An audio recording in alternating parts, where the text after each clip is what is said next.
Mourners on Friday wept over rows of coffins wrapped in Iranian flags as a mass funeral was held for victims of two deadly blasts in the city of Kerman.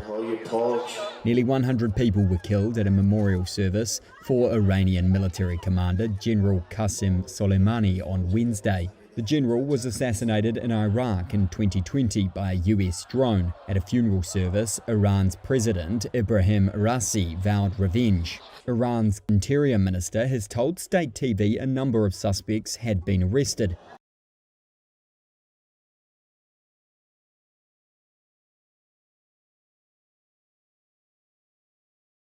Tonight, the US sending a message to Iran. An American airstrike killing the leader of an Iranian-backed militia in Baghdad.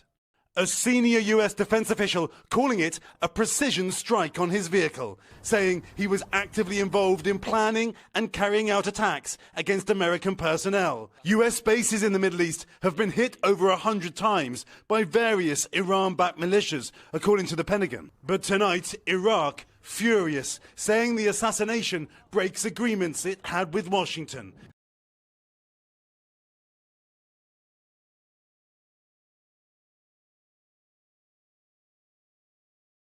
North Korea has fired what is presumed to be coastal artillery shells into waters near South Korea's border islands west of Incheon. Seoul's Joint Chiefs of Staff detected that more than 200 artillery shells were fired from 9 a.m. to 11 a.m. Friday from areas north of South Korea's Baekmyeong-do and Yeonpyeong-do islands. The shells splashed into waters north of the northern limit line in the maritime buffer zone. The last time North Korea opened fire in the maritime buffer zone was around a year ago in waters off Gangwon-do province.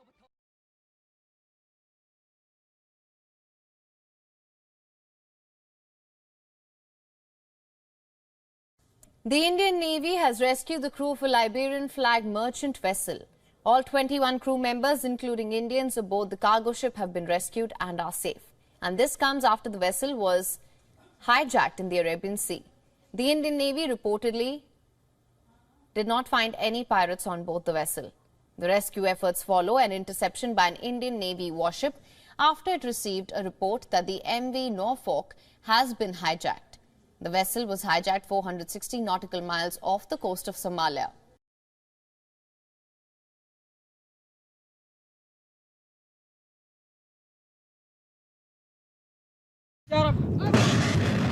After more than 24 Houthi attacks on merchant ships in the Red Sea since mid-November, the international community is issuing its final warning.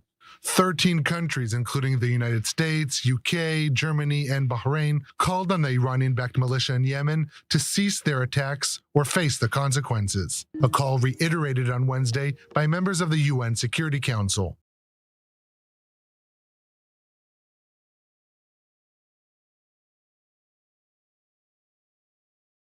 4 days after a major earthquake rocked Japan, authorities are in a race against time to locate survivors among the 242 people believed still to be missing. The death toll has now risen to 92. Japan's western coastline was worst affected by the 7.6 magnitude event, which flattened entire neighborhoods and damaged infrastructure. A large area of land was flooded by the tsunami triggered by the earthquake. Japan's government has earmarked around 30 million euros worth of aid to support affected communities.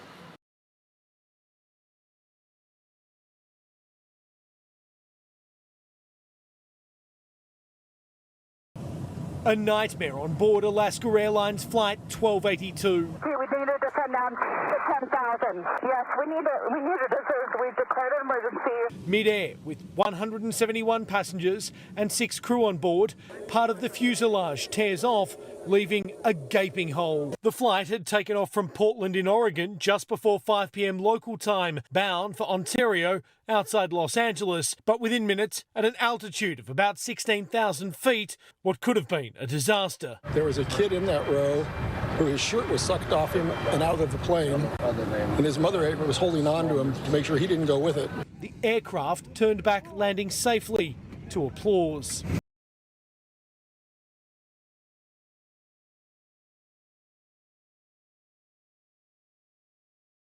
A train collision in Indonesia's West Java province resulted in 4 fatalities and 42 injuries on Friday.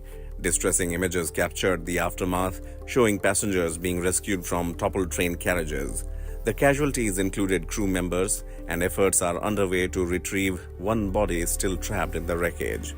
The collision occurred near the provincial capital of Bandung around 6:03 a.m. Ambulances swiftly responded to transport the injured to nearby hospitals.